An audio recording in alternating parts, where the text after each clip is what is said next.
और अब बात करते हैं झारखंड की। अक्सर आपने लोगों को कहते देखा होगा कि मर्दों से कमाई और महिलाओं से उनकी उम्र नहीं पूछनी चाहिए। दोनों ही सही नहीं है। झारखंड के सीएम हेमंत सोरेन पर आरोप है कि न तो वो कमाई सही बता रहे हैं और न ही अपनी उम्र।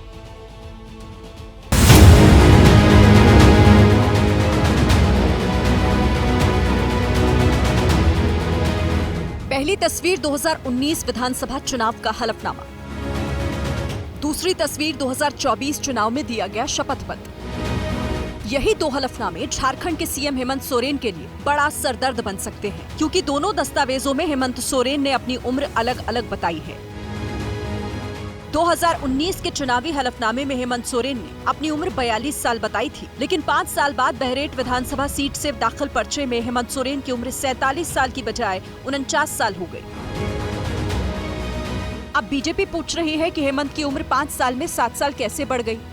हेमंत सोरेन जी किस पाठशाला में 5 साल में उसकी उम्र शायद 2 वर्ष अतिरिक्त वृद्धि हो जाती है।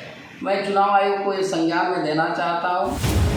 हलफनामे में दी गई जानकारी पर खुद मुख्यमंत्री हेमंत की ओर से फिलहाल कोई जवाब नहीं आया है, लेकिन उनकी पार्टी जेएमएम का कहना है कि जो भी जानकारी दी गई वो बिल्कुल सही है। कि हम लोग कुछ न छुपाते हैं न कुछ छुपाने की कोशिश करते हैं। जो भी है क्रिस्टल क्लियर है, सब कुछ साफ है, दस्तावेज लगे हुए हैं, दस्तावेजों से ही मिलान होता है, वेरीफाई। हम फर्जी चीजें नहीं डालते एफिडेविट में।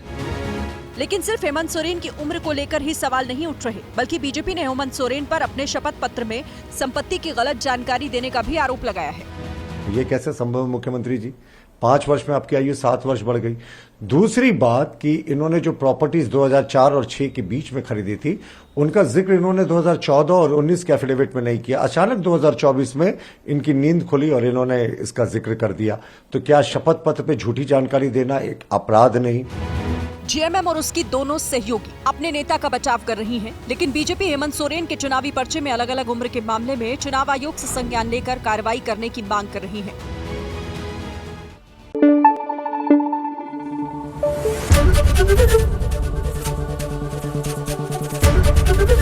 एबीपी न्यूज आपको रखे आगे।